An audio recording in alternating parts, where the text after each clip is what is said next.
Hi, I'm Marquette Rudd. I'm the Chief of Operations at Homesville Real Estate, and I'm standing here today with Brendan Clark, the owner of this really cute house in Ridgetop here in Austin, Texas. This home is going on the market soon, and Brendan's here doing a lot of fix-up, getting it painted and ready to go.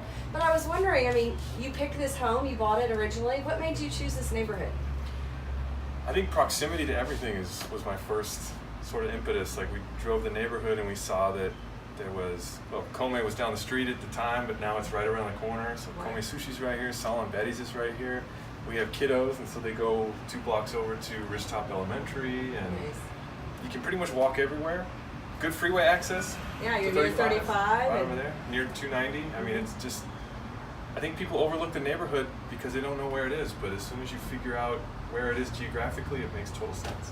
Now, you were literally within spitting distance of Casey's New Orleans my God. Snowballs, like one of my favorite places. So, like, Especially now. how much weight gain? Yeah, in the middle of the summer, did you gain any weight with Casey's so close? Luckily, like I said, I have 2 youngsters, and they burned off the Casey weight. Okay, there so, you go. yeah. There you go. I get it. Well, tell me a little bit about the house. It was built in what, 1922? 1922. Yeah, I think it was originally smaller, then they added on in the back, which was a really nice feature because it took the square footage up to 1,200. Nice. And then they also, before us, added on a little porch. So not only do you have a nice medium-sized, well, you have a medium-sized 3-bedroom, you have a huge 2-bedroom, which it is.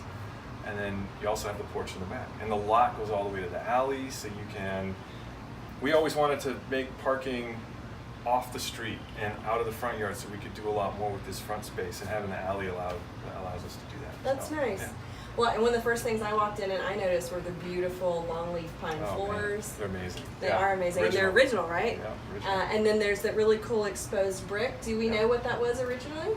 Well, I think the house used to be different, like the rooms used to be in different locations, and so all of those were chimneys for the gas Okay. heating. You know, like they didn't have central heating back in the day, so that was all for all the rooms to keep warm.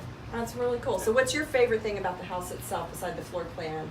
Oh man, my favorite thing about the house is probably the front porch, because you don't, a lot of times people live their lives in their backyards now, so you don't really get an idea of your neighbors and the neighborhood, and having a big front porch like this allows us to sort of sit out here and say hi to the neighbors and establish relationships. And Well, is there a real sense of community here in Ridgetop? there really is. There really is. Most of the families on the street have small kids, and Nice. those that don't have dogs, and so we're always, you always end up running into each other. That's very cool. Well, if you guys are interested in this property, reach out to us. It will be hitting the market soon. We can't wait. We're in the process of getting it painted, and then it'll be staged. And hey, if they come in soon enough, do they get to like pick a new paint color maybe? Let me know. Yeah. All my brushes are still wet. So. All right, there we go. Well, thanks and stay tuned.